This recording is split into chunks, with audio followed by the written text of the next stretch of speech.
Naxalism and Maoism. So there are a lot of confusion, misunderstanding, misconception on Naxalism and Maoism, and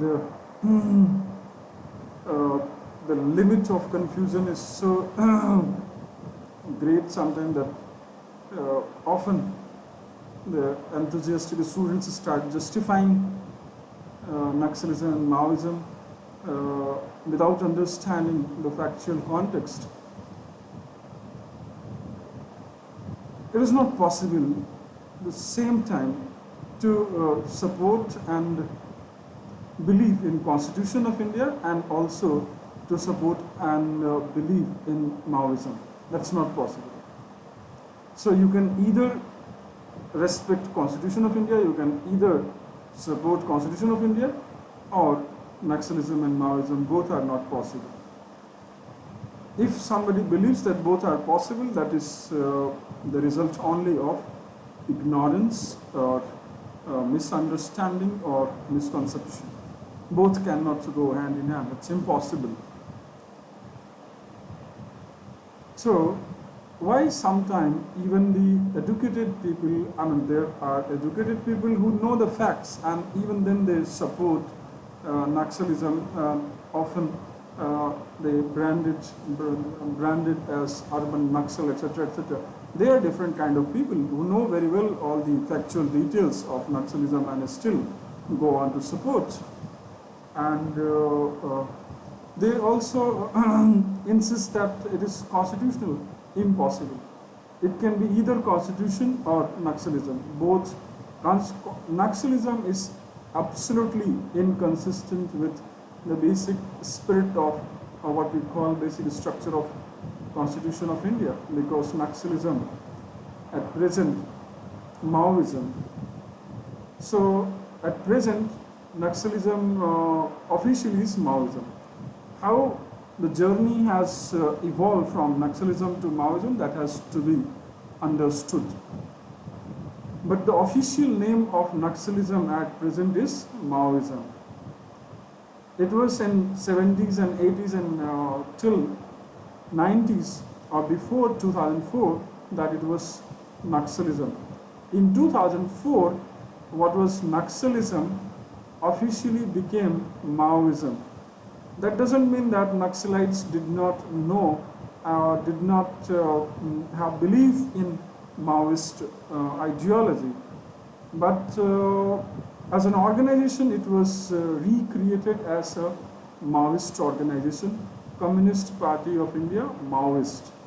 So in India there were several political parties rooted in communism or communist ideology, but this was different. Communist Party of India, Maoist, which originated as Naxalbari movement, becoming famous or rather notorious as Naxalism, ultimately became or got subsumed into CPIM. CPIM, there are many CPIM, but this is CPI Maoist.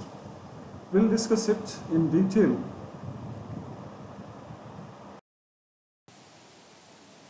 Correct.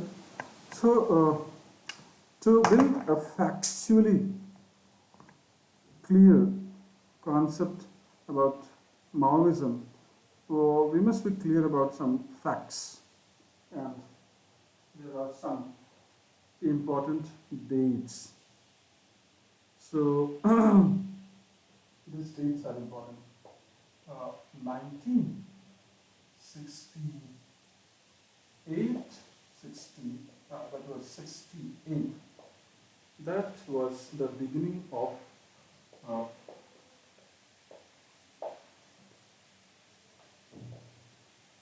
Naxal movement from a place in Bengal, Naxalbari, that's a village in the district of Darjeeling. Okay. And with this, there was a party called CPI ML, Maoist, Marxist and Leninist. Communist Party of India, Marxist Leninist. It was led by you must be knowing Charu Mazumdar and his associate uh, Kanu Sanyal. So, what was the need of establishing a new communist party when already there were at least two well-established communist parties in India? What was the need for establishing a new communist party when already there were two communist parties in India? That will explain the reason behind, the ideological reason behind beginning Naxal violence. It's not a movement. Movements generally are within the broader framework of democracy. So movements are democratic. It was the beginning of a revolution as prescribed in Marxist literature. So we had in India already two communist parties. They were CPI, M, Marxist, and there was one simply CPI, Communist Party of India. So in 1968, when Charu Majumdar decided to launch a new political party, CPI-ML, before that, already there were two communist parties in India, CPI-M and CPI. M standing for Marxist. These two parties split from one parent party, that was CPI, Communist Party of India, which had come into existence in 1925. So from 1925 to 1962, there was CPI. But in 1962, CPI got split into two parts, CPI-M, CPI. This is CPI Marxist, and this is simply Communist Party of India. तो ये बना कब था? 1925 में, Communist Party of India. There was a world level, international movements going on of communist parties under the support of Soviet Union.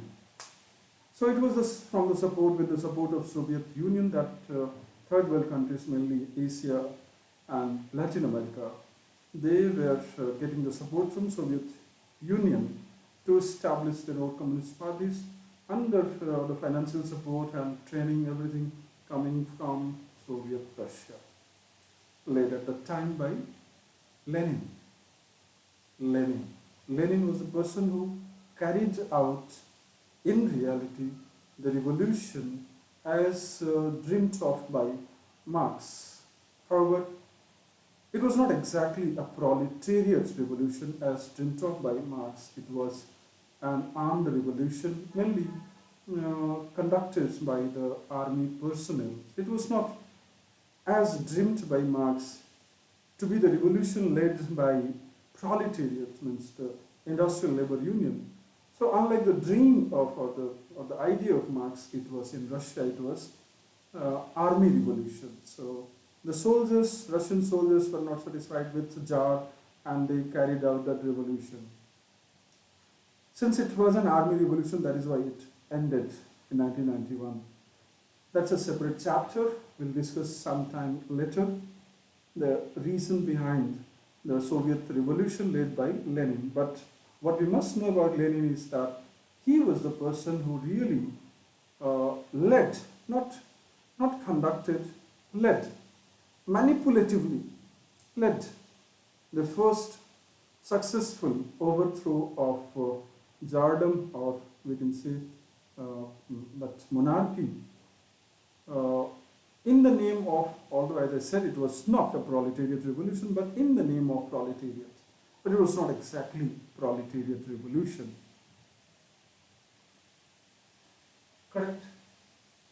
So in India we had CPI as early as 1925, but in 1962 it got split into two parts. Why? Something happened in 1962, you all must be knowing. India was attacked, invaded by China.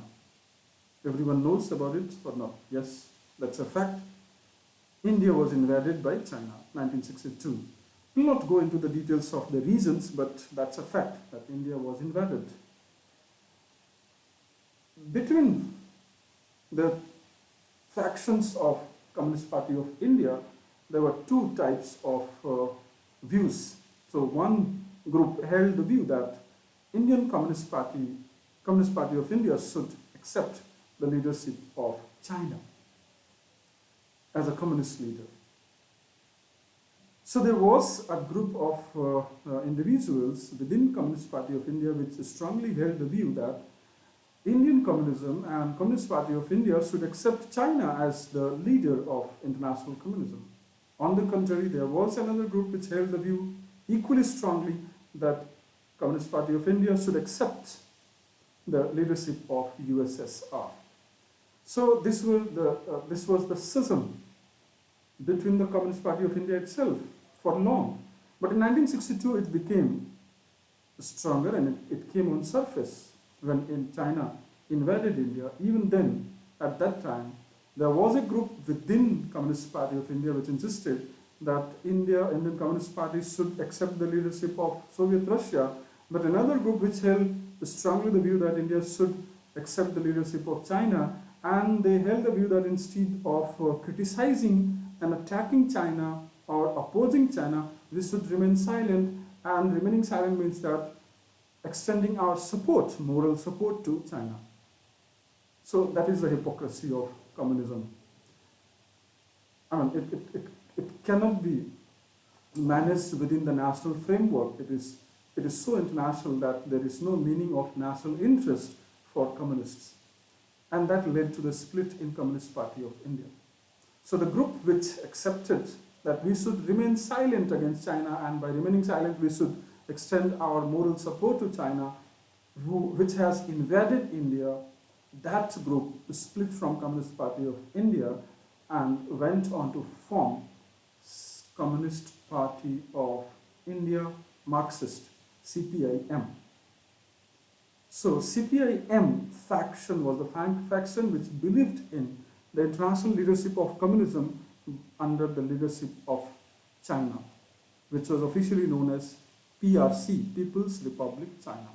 And the group which believed in the leadership, international leadership of communism by Russia, Soviet Russia, that came to be known as CPI, Communist Party of India. So what was important about them?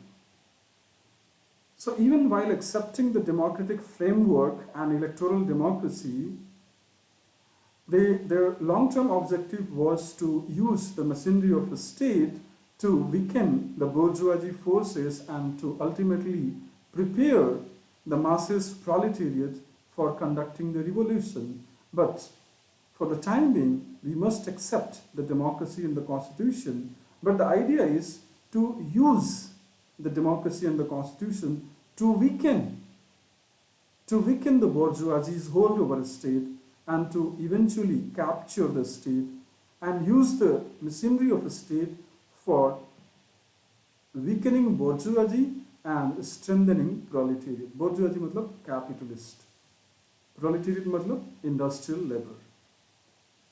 तो इसलिए democracy को और constitution को accept करेंगे और election में भी participate करेंगे. However, this was not the classical prescription for revolution in Marxism, but they accepted it. So both CPI and CPIM, they continued to fight elections, but the long-term objective is to capture or to use the machinery, state machinery, for conducting ultimately the revolution and to establish a socialist state and then finally communism. Communism means classless society. Socialism means state will be there. Communism means classes will disappear, and disappearance of classes would ultimately bring the disappearance of the state also. So communism is that stage of human history where classes disappear, and because of the disappearance of classes, state also disappear. So communism means the final stage of history where there is nothing much to change. The best order of society has been achieved because there is no class and there is no state. State and class, which are the two institutions of exploitation, both of them have disappeared. That's communism. But before communism, there will be socialism, means there will be state. State will use its powers for equal distribution of properties, rather the end of private properties. End of private property will ultimately bring end of classes. End of classes will bring end of the state. So communism is the final stage of history where there is no private property. If there is no private property, then there is no class. If there is no class, then there is no state. That is communism, final stage of human history. तो आप देख रहे हैं कि 1962 में ये किस basis पर स्प्लिट हो गए, चाइना के इशू पर. So they carried on, they remained the part of Indian electoral system, they continued fighting election, etc. But ये जो पर्सन था CPI जो Charu Majumdar, he was not alone, and he was not the single person to completely reject the ideology and stand of Communist parties of India, who believed in the hardcore Marxist principle, Leninist principle. For them, democracy, especially electoral democracy, was the number one enemy. So they didn't, rather they disrespected, rather they hated the politics of election. So according to Charu Majumdar, the real problem in Indian communism was the Communist parties of India having chosen the path of electoral democracy. So when you have already chosen the path of electoral democracy, then there is, rather than Communist parties of India using the state machinery, Communist parties of India, they themselves have been hijacked by the state power, and instead of Communist parties of India trying to use the state machinery for their own benefit, it has happened vice versa. Means the state is using Communist parties of India. Its a conclusion was that in the opinion of such people like Charu Majumdar, it was not at all possible for Communist parties of India to establish that socialist state or communism, because they have been co-opted, they have been captured by the state since they have decided to participate in election. So they held the view that once you start practicing election, etc., then you have lost the path. So many discrepancies creep into communism. ऐसे ही होता है, इस्लाम में भी ऐसे ही बोलते हैं कि एक बार अगर अपने रास्ते से थोड़ा सा भटक गए तो आप अल्लाह के रास्ते से बिल्कुल भटक जाते हैं. वैसे ही आप मार्क्स और लेनिन के रास्ते से थोड़ा सा भटक जाते हैं तो आप बिल्कुल गलत रास्ते पर चले गए. और ऐसे लोगों के लिए कम्युनिज्म में बहुत ही स्ट्रिक्ट पनिशमेंट है. They are called revisionist. So जो मार्क्स और लेनिन के बताए हुए रास्ते को बदलना चाहते हैं, उससे थोड़ा अलग हटना चाहते हैं, उनको बोलते हैं revisionist. Stalin had a very strict policy against revisionists. Mao also later on in the name of cultural revolution. So जो रिविजनिस्ट होते हैं, रिविजनिस्ट किसको बोलते हैं? जो मार्क्स और लेनिन के बताए हुए रास्ते में थोड़ा सजेशन करना चाहते हैं, मॉडिफिकेशन का, इनको पकड़ के जेल में डाल के या इनको मार देते हैं. दे आर पर्ज, इनको करते हैं पर्गेशन, purge. That's cultural revolution. This was cultural revolution in China, PRC, Mao. तो स्टालिन ने भी जो भी रिविजनिस्ट थे सबको पकड़ के जेल में डाल दिया, कंसंट्रेशन कैंप में डाल दिया, सबको मार दिया गया. तो they are puritarian. So communism is as puritarianist as Islam. No modification is allowed. जो मॉडिफिकेशन करना चाहते हैं वो एनिमी समझे जाते हैं और उनको पर्ज कर देना ही, पर्ज मतलब उनको क्लींस कर देना, एनिहिलेट कर देना ही पर्पस होता है. This is what was done by Stalin, who is credited or discredited to have killed not less than 3 crore people, and Mao not less than 5 crore people. Revisionists have to be killed. Revisionist का मतलब जो भी marks और Lenin के बताए रास्ते में या later on in China, Mao के बताए रास्ते में जो मॉडिफिकेशन सजेस्ट करता है, they are revisionist and they have to be punished by killing. So, Charu Majumdar was not this much orthodox, who could not tolerate the revisionists, but he completely disagreed with Communist parties of India's path of choosing electoral democracy. He said that India में जो revolution आएगा और socialism और communism आएगा वो elections के through नहीं आएगा, बिकॉज इलेक्शंस के रास्ते में अगर एक बार चले गए तो वो तो बुर्जुआजी ने आपको, मतलब कैपिटलिस्ट ने आपको कैप्चर कर लिया, अब आप गए. That is long deviation, you have lost your path. तो कभी भी वो ग्रेट चेंजेस नहीं आएंगे. तो Charu Majumdar was of this opinion that अगर इंडिया में रिवोल्यूशन करना है, और रिवोल्यूशन के लिए सबसे फर्टाइल लैंड है इंडिया में, रिवोल्यूशन के लिए सबसे जरूरी कंडीशंस है इंडिया में, तो why revolution must not happen in India, जबकि सबसे फर्टाइल कंडीशंस इंडिया में according to Charu Majumdar. So he said कि हमारा जो नंबर वन एनिमी है ये कम्युनिस्ट पार्टीज ऑफ इंडिया है, because they have deviated from the sacrosanct path, holy path as shown by Marx and Lenin. They have confused the entire communism in India. तो हमारा number one enemy Congress और दूसरी parties नहीं है, communist हैं, क्योंकि इन लोगों ने पूरे के पूरे कम्युनिज्म को बर्बाद कर दिया. That was. तो कैसे ठीक करेंगे? तो उसके लिए चारू मजुमदार ने कुछ पेपर्स लिखे. दे वर basically guided by Marxism and Leninism and also by Maoism. These papers came to be known as Charu papers, Charu Majumdar's paper. That became the what you can say, the holy book of Naxalism in India. So वो नक्सलिज्म का fundamental literature बन गया मजुमदार्स paper.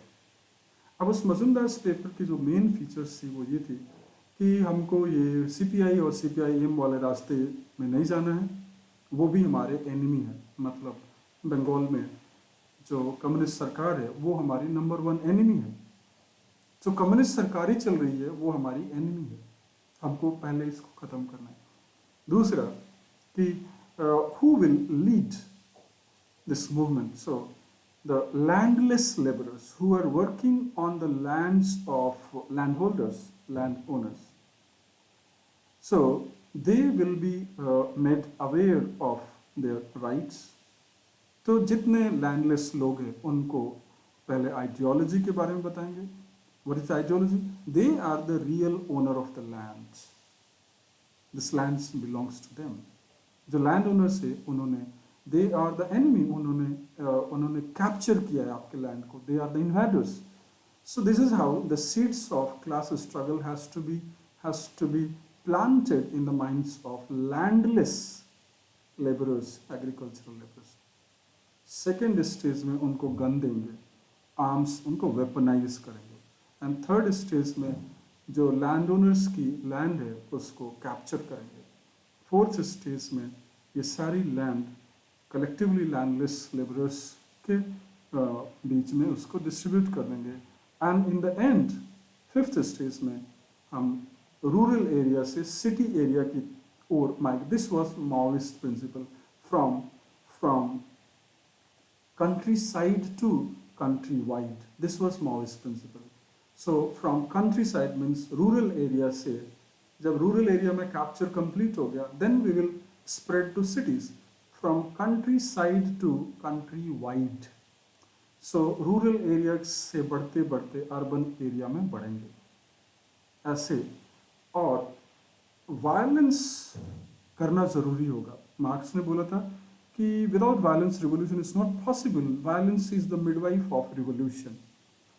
तो चारू मजुमदार ने भी violence के role को बहुत ही पेशेंटली एक्सप्लेन किया कि violence for the sake of violence नहीं होगा. गन पकड़ा देने का मतलब ये नहीं होगा कि जो भी मिल जाए उसको मार दो.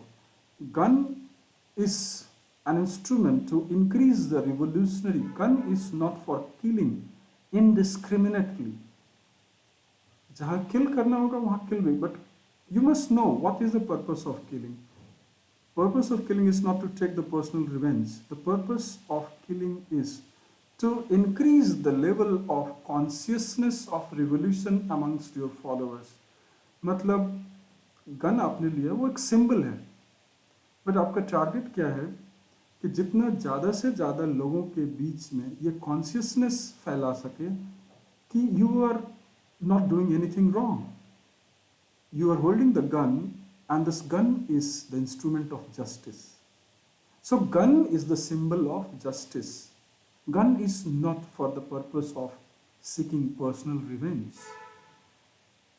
Indiscriminately fire नहीं करना है, kill नहीं करना, मारना वहीं पर है जहाँ पर आपके जो फॉलोअर्स है उनमें कॉन्फिडेंस कम हो रहा है, उनका फियर खत्म नहीं हो रहा है. तो उनके फियर को ख़त्म करने के लिए, उनके कॉन्फिडेंस को बूस्ट करने के लिए कि हमारे साथ जस्टिस है और हम बिल्कुल सही रास्ते पर चल रहे हैं और there is no need to be afraid of this power of the land owners. किसी से डरने की ज़रूरत नहीं है. जो हमें डराएगा उसको हम जवाब देंगे मार करके. तो गन वहाँ यूज़ होगा जहाँ फियर को ओवरकम करना है, फियर को ओवरकम करना, कॉन्फिडेंस बिल्ड करने के लिए, and to instill in the sense of revolution and the commitment of revolution amongst the followers, we will actually use the bullet. तो gun is the symbol of justice. तो gun किस लिए use करेंगे? वहां पर मारेंगे जहां पर मारने से, लैंड ओनर्स को मारने से हमारे मासेस में रिवोल्यूशन की जो स्पिरिट और कॉन्शियसनेस है स्ट्रांग होगी. वहाँ पर मारेंगे. ये नहीं कि हर जगह मारते चलेंगे. पेटी क्राइम्स के लिए नहीं मारेंगे, पर्सनल रिवेंज के लिए नहीं मारेंगे. So that was the objective और the essence of Charu Majumdar's paper, and he conducted the first successful Naxal violence in the Naxalbari village of Darjeeling district. तो ये अभी भी नक्सलबारी है और नक्सलबारी आज के टाइम में it's now the BJP Bastian. जो इन्होंने स्टार्ट तो किया था लेकिन वहाँ के जो दलित हैं उनका कुछ नहीं हुआ और आज वहाँ के जो दलित है वो 100% बीजेपी के कैडर होल्डर हैं. That's an irony of history. तो नक्सलबारी से स्टार्ट हुआ और now it is spread to other parts of Bengal, other districts and villages of Bengal. But in the meantime, Indira Gandhi ने इनको 1969 में अरेस्ट करवा लिया और बंगाल में चारू मजुमदार को बंगाल के एक जेल में रखा और वहीं पर 69 में उनकी अंडर कस्टडी डेथ हो गई. So he died under custody, Charu Majumdar. Then it was led by Kanu Sanyal and then there were many other leaders. So from there it spread to Bihar और बिहार के साथ ही झारखंड था. When it entered into Bihar, then it took the form of caste conflict. Caste conflict हो गया क्योंकि upper caste और lower caste बिल्कुल clear था. The upper caste were landowners and lower caste were landless. So it became the caste battle. So many private armies came into existence. In Jharkhand, MCC, Marxist Communist Center, was formed. There was one person called Mahato became the leader of Naxalism in Bihar, जो कि एक recently अभी एक movie आई है जो imaginative movie है, बहुत ही गलत मूवी है, महारानी. उसमें वो महतो का कैरेक्टर दिखाया भी गया है, but there is more drama. वो हाइपोथेसिस है, वो रियल नहीं है, फिक्शन, एक्सट्रीमली फिक्सेस है, दैट्स नॉट. बट उसमें एक कैरेक्टर है महतो. तो वही that Mahato was the leader और उसका अपना एक हिस्ट्री है. भोजपुर डिस्ट्रिक्ट में, आरा में स्टार्ट हुआ, देन इट स्प्रेड टू गया, औरंगाबाद डिस्ट्रिक्ट है. So many violence. एंड फिर जब इधर से वायलेंस बहुत ज़्यादा होने लग गया, मतलब लोअर कास्ट से, तो then upper caste also form their own organisation called Ranbir Sena. और फिर ये रणबीर सेना और ये इनके बीच में कास्ट वॉर हो गया. और 80 आते आते now Naxalism turned into, because there was need for arms procurement also. So ये जितने नक्सल्स थे ये पेटी क्राइम्स में इन्वॉल्व होने लगे. So they started looting the shops and government banks, etc., etc. So that is the phase of 80 90 80 and 90, 2 decades is the phase of criminalization of Naxalism. तो जो एक्चुअल आइडियोलॉजी था चारू मजुमदार का वो तो बिल्कुल पीछे रह गया. एंड नक्सल्स में बहुत सारे क्रिमिनल्स अंदर घुस गए. So core ideology was completely lost and it became a completely criminal organizations. So जितने dreaded criminals थे वो सब नक्सलाइट बन गए. उसमें कुछ अप कास्ट के भी लोग थे. Right? So the ideology and the objectives were completely lost and it became this organized system of extortion from the shopkeepers and businessman. तो बिजनेसमैन और शॉपकीपर्स एक्सटॉर्शन का ये एक पूरा रैकेट बन गया. ये under what you call organised crime का रैकेट बन गया. Ideology was completely lost and that is why the mass support, the people support was totally lost. तो इसकी एक इतनी ज़्यादा नेगेटिव इमेज बन गई. Although it kept on spreading in Andhra Pradesh and Odisha and some part of Maharashtra, but its overall image in the minds of masses and especially intellectuals in JNU and Delhi University and other big universities was completely negative. It lost all the sympathy. So urban centers में नक्सलिज्म के जो sympathizers थे, जो fund देते थे, due to this negative image building, they distanced themselves. क्योंकि intellectual जो professor है दिल्ली यूनिवर्सिटी में, बड़े बड़े college, Saint Stephen's, Hindu College, ये जो बड़े बड़े प्रोफेसर्स थे अपनी सैलरी का 10%, 5% पर मंथ बेचते थे. लेकिन जब ये नक्सलिज्म क्रिमिनल ऑर्गेनाइजेशन हो गया, जो छोटे छोटे क्राइम कर रहा है, किडनैपिंग कर रहा है, एक्सटॉर्शन कर रहा है, तो how to support such a criminal activity. तो धीरे धीरे अर्बन जो सिंपैथी और सपोर्ट था वो लॉस हो गया. It was in this background that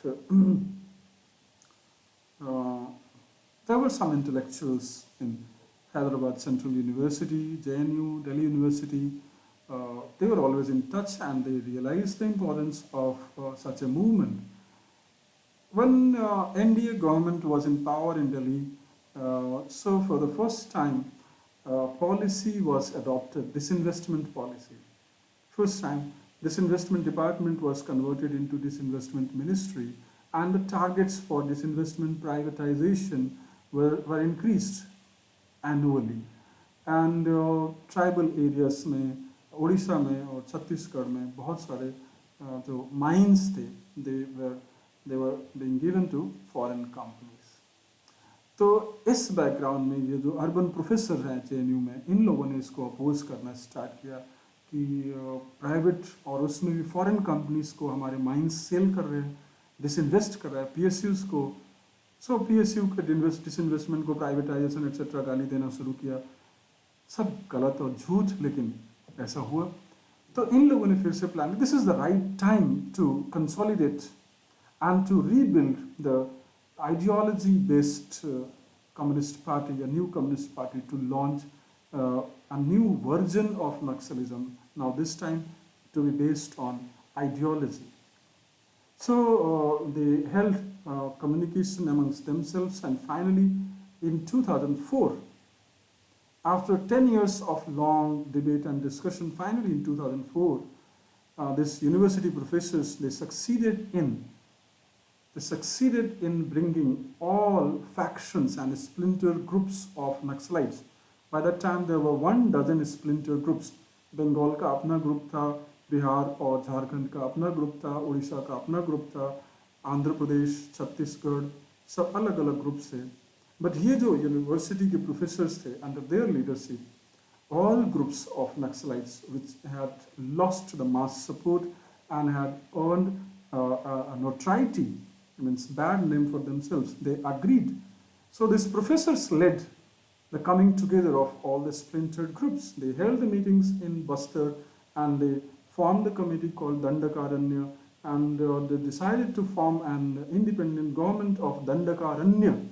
Dandakaranya मतलब वो जो पूरा जंगल का एरिया है, छत्तीसगढ़, उड़ीसा, तेलंगाना और गढ़चिरौली, महाराष्ट्र.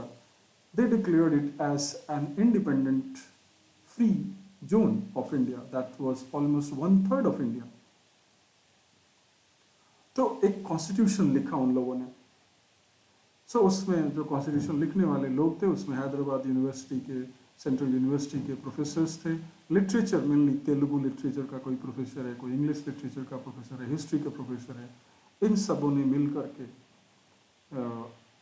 कॉन्स्टिट्यूशन लिखा. Communist party of India, Maoist, ये पार्टी नहीं, ये तो है ही communist party of India Maoist. अब इसके अंदर कौन से होंगे? इसके जो ग्राउंड लेवल सोल्जर्स हैं वो होंगे वही जो नक्सलाइट्स के डिफरेंट ग्रुप्स हैं.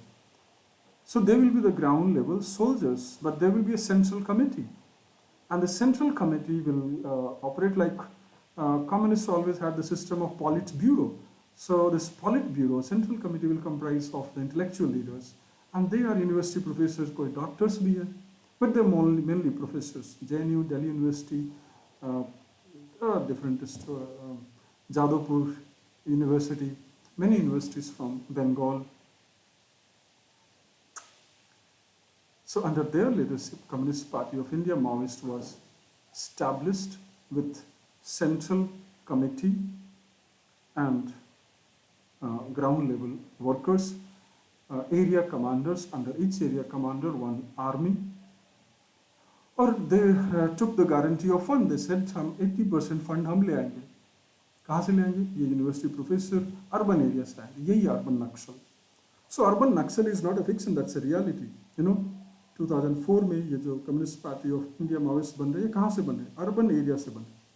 प्रोफेसर्स, यूनिवर्सिटी के प्रोफेसर्स बना रहे हैं. राइटर्स, ऑथर्स, इंडिया के जितने सो कॉल्ड मार्क्सिस्ट ऑथर्स है जो लिटरेचर लिखते हैं, ये अरुंधति रॉय जैसे लोग जो और गौतम नौलखा जो economic and political weekly journal चलाता था, वरवरा राव जो सेंट्रल यूनिवर्सिटी हैदराबाद में तेलुगु लिटरेचर का प्रोफेसर था, ऐसे ऐसे लोग.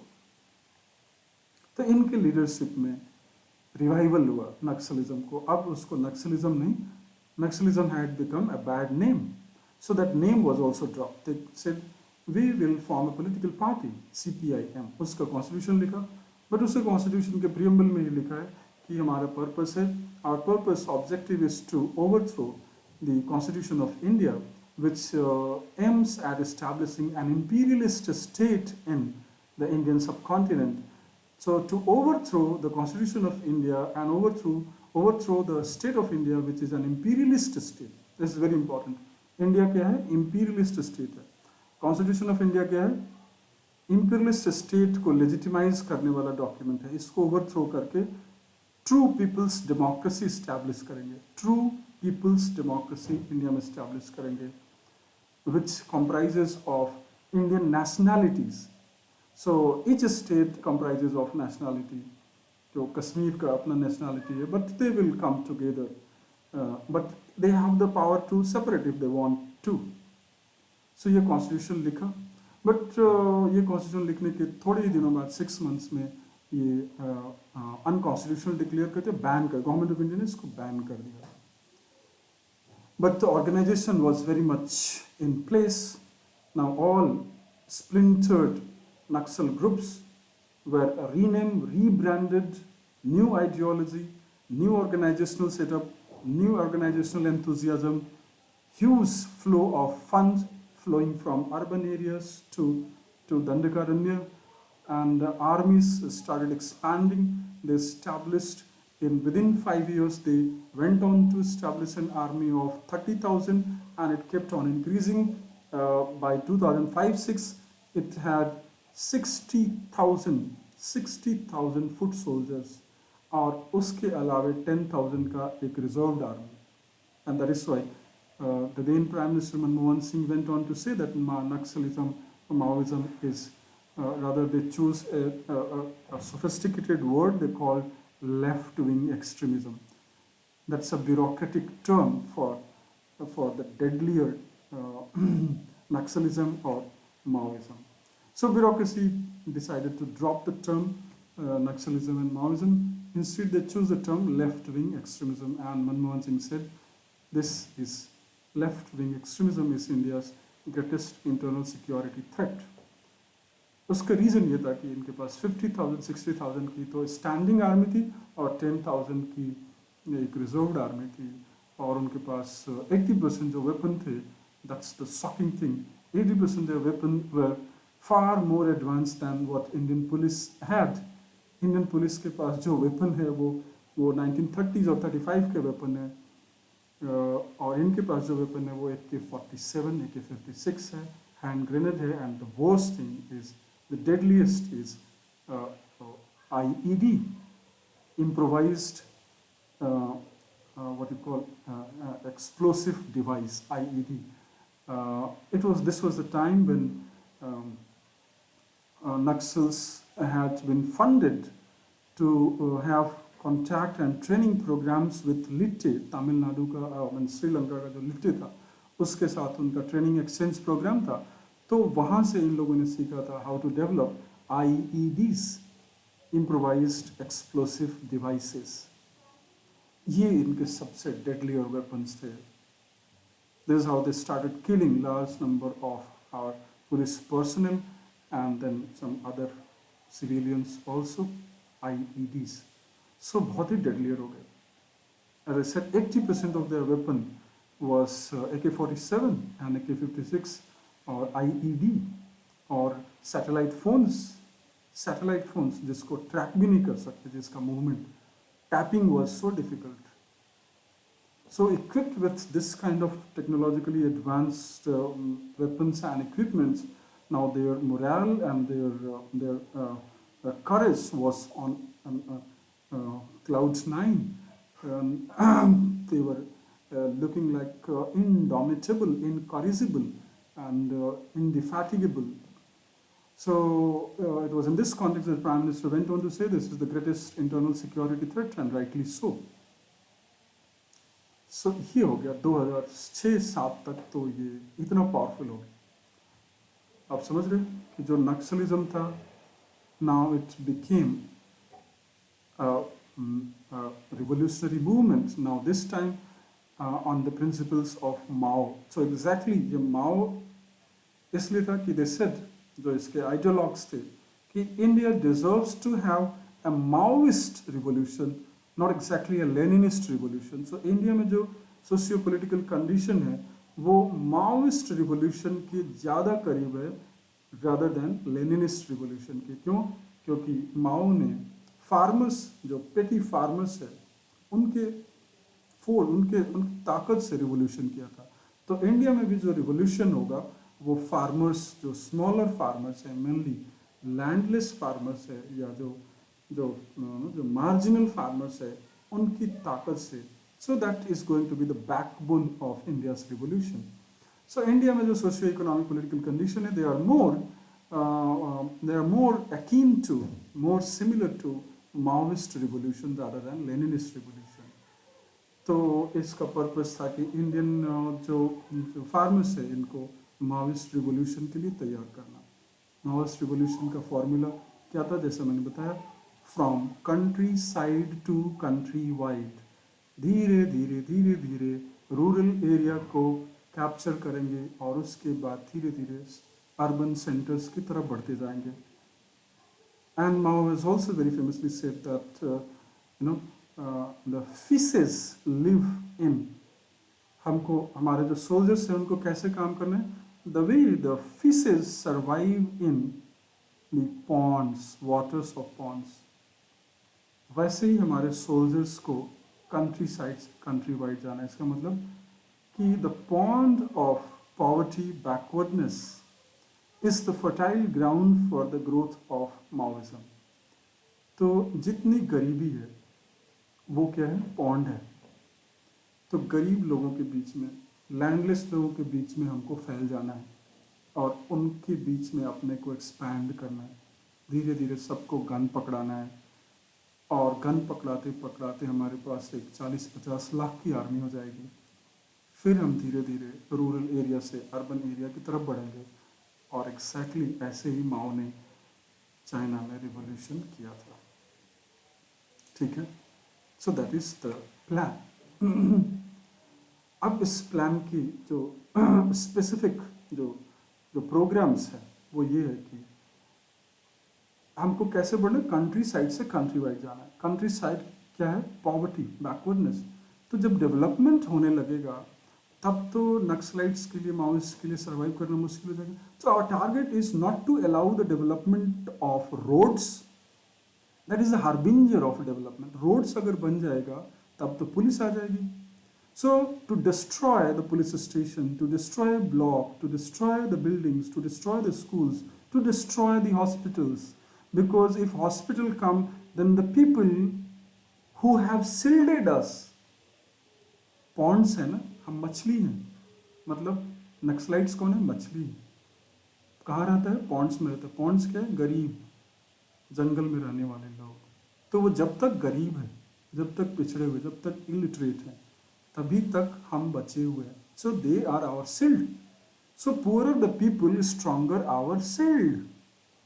जितने ज़्यादा लोग गरीब और बैकवर्ड रहेंगे, इलिटरेट रहेंगे, उतना ही स्ट्रांग होगा हमारा शिल्ड। अगर रोड बन जाएगा, अगर हॉस्पिटल बन जाएगा, अगर स्कूल बन जाएगा, अगर पुलिस स्टेशन आ जाएगा, तो हमारा शिल्ड खत्म हो जाएगा।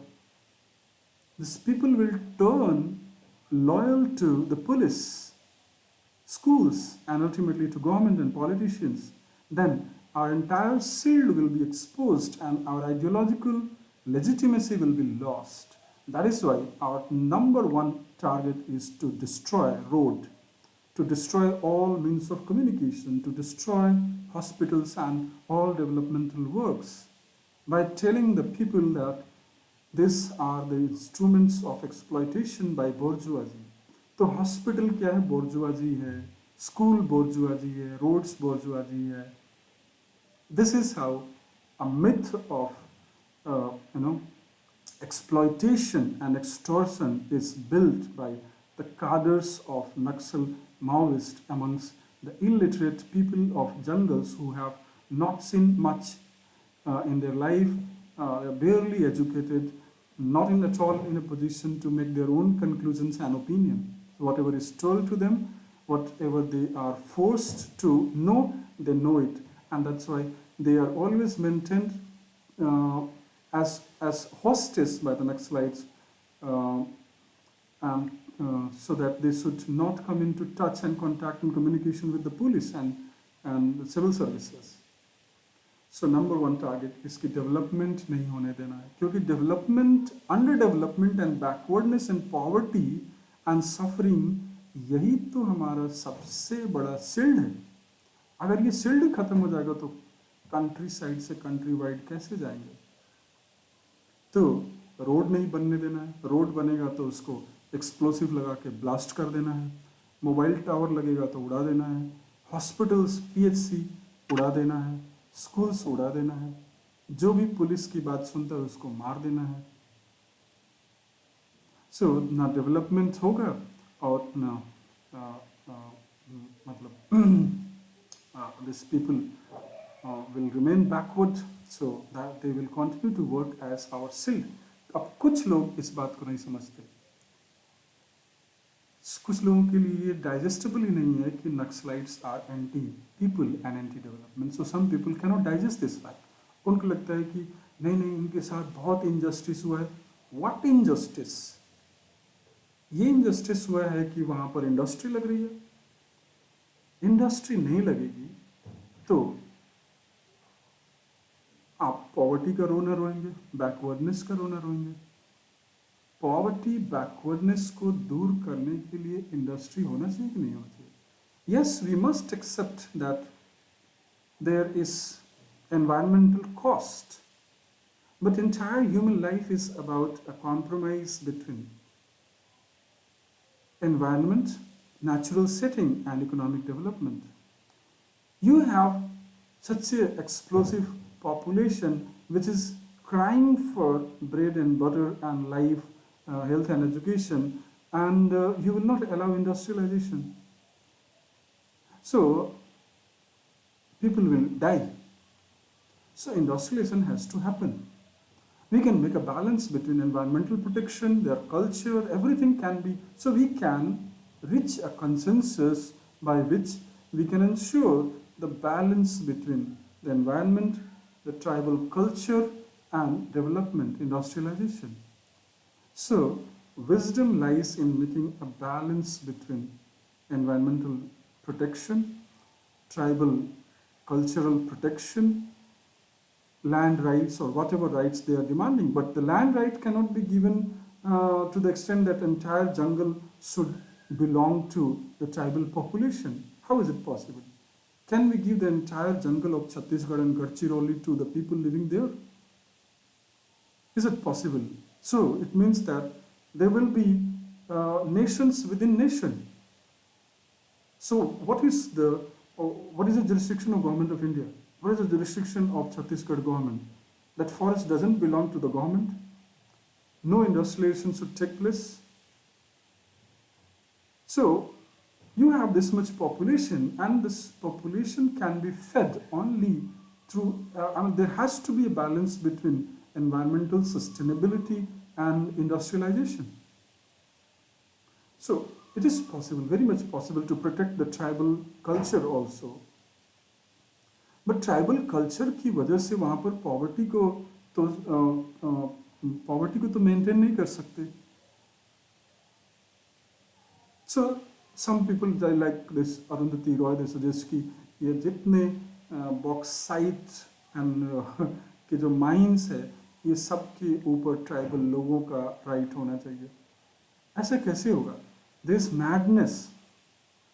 उस बॉक्साइट का वो खुद से करेंगे, गवर्नमेंट का कोई रोल नहीं होना चाहिए. जो लॉ के अंदर we can give certain rights to the local people, we can give them share in revenue, we can bring schools, hospitals etcetera. But the natural resources of one area belongs to whole nation. We cannot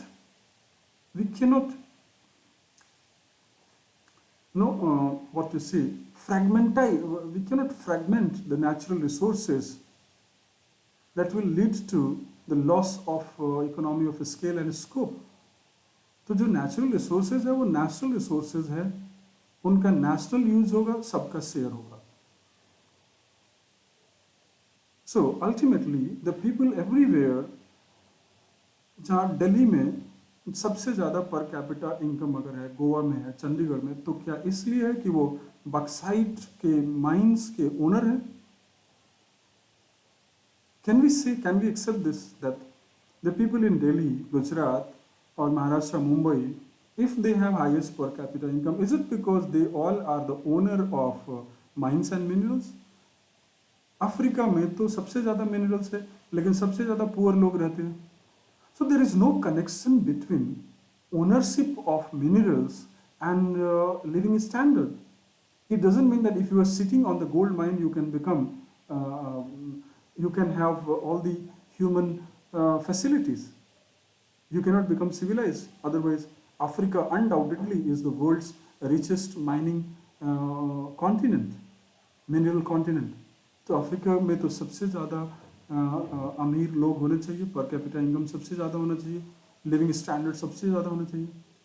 अपने ही देश में, दिल्ली में, मुंबई में, गोवा में, चंडीगढ़ में, क्या जो per capita income highest है वो सब के सब लोग मिनरल्स और माइंस के ओनर हैं? क्या वो जंगल के ओनर हैं? नो, उनके पास सिर्फ एक 180 गज का प्लॉट है, but they have job, they have a business. They are making use of business and economic opportunities. So to lead a decent civilized life, ownership of mines and forest is not needed. What is needed is balanced growth, environmentally sustainable growth. So that entire ideology is false. It's 19th century Marxist ideology कि हम सब natural resources के owner होंगे, तभी हम rich हो सकते हैं, या तभी हम ह्यूमन हो सकते हैं. Correct? So this is one thing. So that ideology can not be justified कि जब तक सारे माइंस और मिनरल्स ट्राइबल लोगों के ओनरशिप में नहीं रहेंगे तब तक उनका कुछ भी नहीं हो सकता. That is wrong. That's that can not be explained. I mean that can not be justified. उनको कैसे हम बेटर कर सकते हैं, उनके लिए लाइफ कंडीशन को, हेल्थ, एजुकेशन ये देकर नहीं कर सकते. Yes, there is a question of protecting their culture that can also be protected. Nobody is going to destroy entire ecosystem. Minerals and minerals-based industries will be started only in the areas where there are mines. Simply building the roads inside the jungle is not the destruction of forest. अगर उतना भी अगर उतना करना forest और wild life का destruction है तो entire humanity on the planet earth that itself is anti nature. तब तो पूरा का पूरा ह्यूमन को ही खत्म कर देना चाहिए. तो ह्यूमन जब अर्थ पर है तो कुछ ना कुछ तो अर्थ का डैमेज होगा. So either you save 100% earth and wildlife or you save humanity. That's a very tough choice. इतने ज़्यादा पॉपुलेशन होगा तो उनके लिए हेल्थ, एजुकेशन और फूड तो देना पड़ेगा. So ideologically it can not be defended. That ideology is indefensible, can't be defend. अब ये है कि उन तक बेसिक फैसिलिटीज़ क्यों नहीं आ रही. तो बेसिक फैसिलिटीज़ नहीं आ रही, इसके पीछे गवर्नमेंट का रोल कम है और नक्सलिज्म का रोल ज़्यादा है. Because as I said, Maoists treat the backwardness as their pond, as their shield. So long as that shield is protected, their movement is intact. That is what they believe. That is why now they are feeling that their end is near because they are failing to stop the development of roads. They are saying that, their leaders are saying, our number one enemy is road and mobile tower. अगर road और mobile tower जंगल के अंदर तक चला गया तो नक्सलिज्म को, Maoism को कोई नहीं बचा सकता.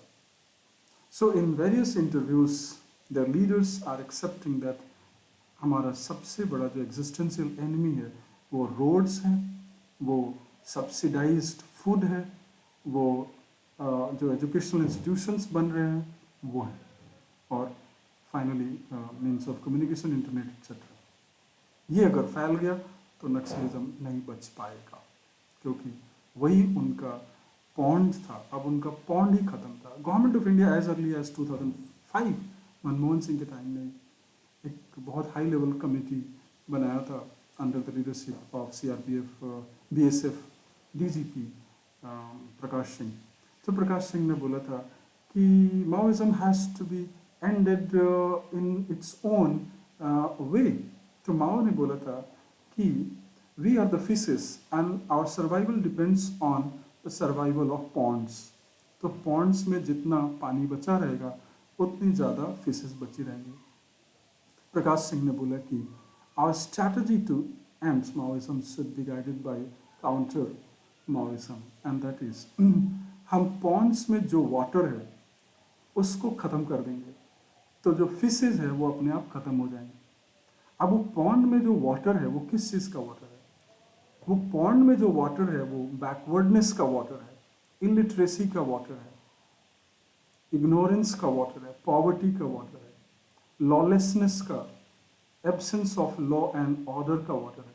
अगर हमने पॉवर्टी को, लॉ एंड ऑर्डर, जो लॉलेसनेस है उसको, बैकवर्डनेस, इन चीज़ों को ख़त्म कर दिया तो वो जो पॉन्ड है, दैट्स अ मेटाफर, वो पॉन्ड का जो वाटर है वो एक्सटिंग्विश हो जाएगा, ख़त्म हो जाएगा. तो जब पॉन्ड का वाटर ख़त्म हो गया तो क्या बचा? Fishes will die. तो नक्सलिज्म को कैसे ख़त्म करेंगे, माओइज्म को कैसे ख़त्म करेंगे? उस पॉन्ड के वाटर को एक्सटिंग्विश कर देंगे. ख़त्म कैसे कर देंगे? रोड्स बना करके, मोबाइल टावर बना करके, ब्लॉक बना करके, पंचायत बना करके, सब्सिडीज दे करके, लॉ एंड ऑर्डर को, जो लॉलेसनेस है उसको ख़त्म करके. So roads are the number one instrument to extinguish I mean rather to extinguish और उसको जो उसका जो वाटर है उसको ख़त्म करने का जो सबसे स्ट्रॉन्ग इंस्ट्रूमेंट है वो है roadways, buildings, taking administration to the hinterland of those jungle areas. Under development को एंड करके, पॉवर्टी को एंड करके, एजुकेशन को ले जा करके उस वाटर को ख़त्म कर सकते हैं. जब वाटर ख़त्म हो जाएगा तो fishes will automatically die. So Maoism will automatically die. This principle has been guiding the government of India's approach to combat or fight Maoism. अब लास्ट 5 years में रोड कंस्ट्रक्शन इतना रैपिड हो गया कि नक्सलाइट्स, द ग्रुप्स ऑफ, जो उनकी 60,000 की army थी वो आज 40,000 की हो चुकी है. तो बहुत सारे लोगों ने तो जब डीमोनिटाइजेशन हुआ तो उसमें फाइनेंशियल फ्लो कम हो गया तो उस टाइम छोड़ दिया. बहुत सारे लोगों ने सरेंडर कर दिया because there are surrender policy of the government. जो सरेंडर करते हैं उनको बहुत अच्छे से लुक्रेटिव रिहैबिलिटेशन का स्कीम होता है. So reports are saying that their strength is minimized to 40,000 and it's diminishing. बहुत सारे वुमेन जो ग्रुप्स हैं उसमें सेक्सुअल एक्सप्लॉयटेशन होता है, वो सब छोड़ छोड़ के भाग रहे हैं. तो it is believe that with in 10 years उनकी जो आर्मी की स्ट्रेंथ है वो 5,000 तक आ जाएगी. ठीक है. So this is how it is expected to be. That is why often there are some radical suggestions कि एक ही बार में एयरफोर्स लगा के उनको ख़त्म कर देते हैं.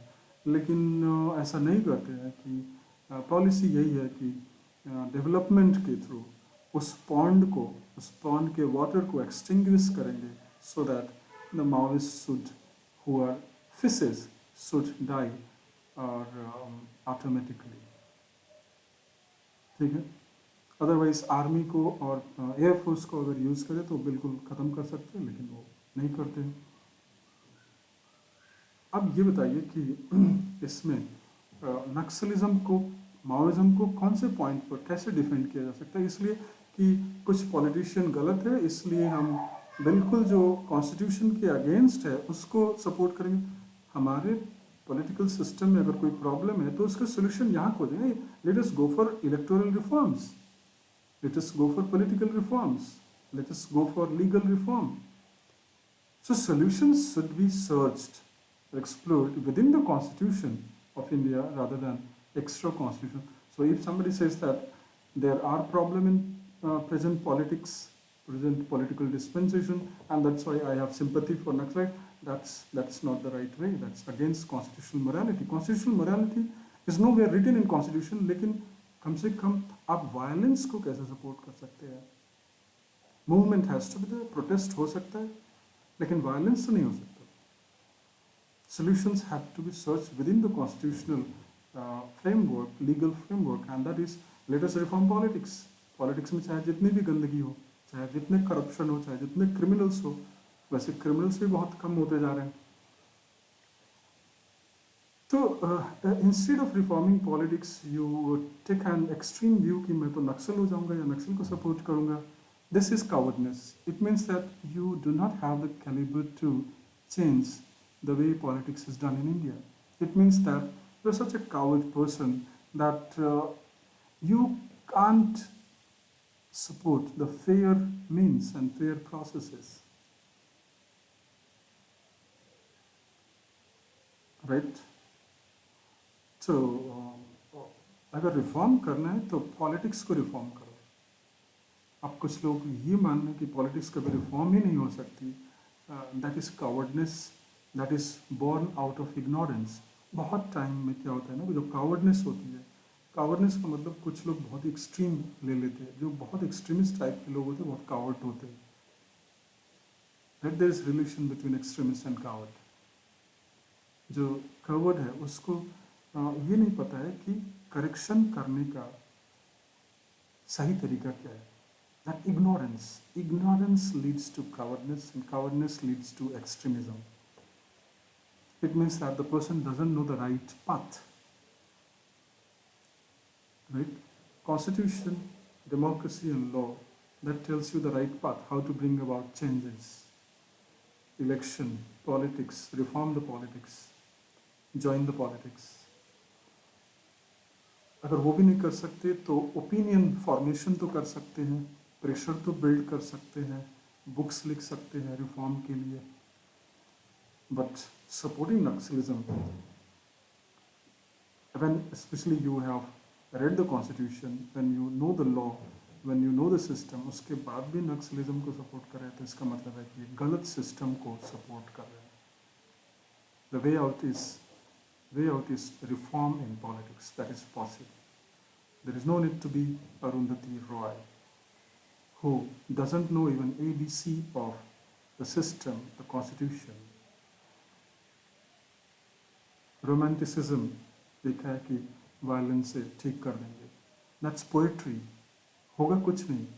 जैसे सारे टेररिस्ट मारे जाते हैं वैसे ही सारे माओइस्ट खत्म हो जाएंगे. That is pre destined. तो जहाँ पर गलत है उसको करेक्ट करते. ब्यूरोक्रेसी में प्रॉब्लम है, यस ब्यूरोक्रेसी में बहुत सारे प्रॉब्लम. इसका मतलब ये नहीं कि ब्यूरोक्रेसी में प्रॉब्लम है तो नक्सलाइट हो जाएंगे. No, I will correct bureaucracy, I will correct politics, right? That's all about Naxalism. If there are some questions, we'll discuss it. Okay.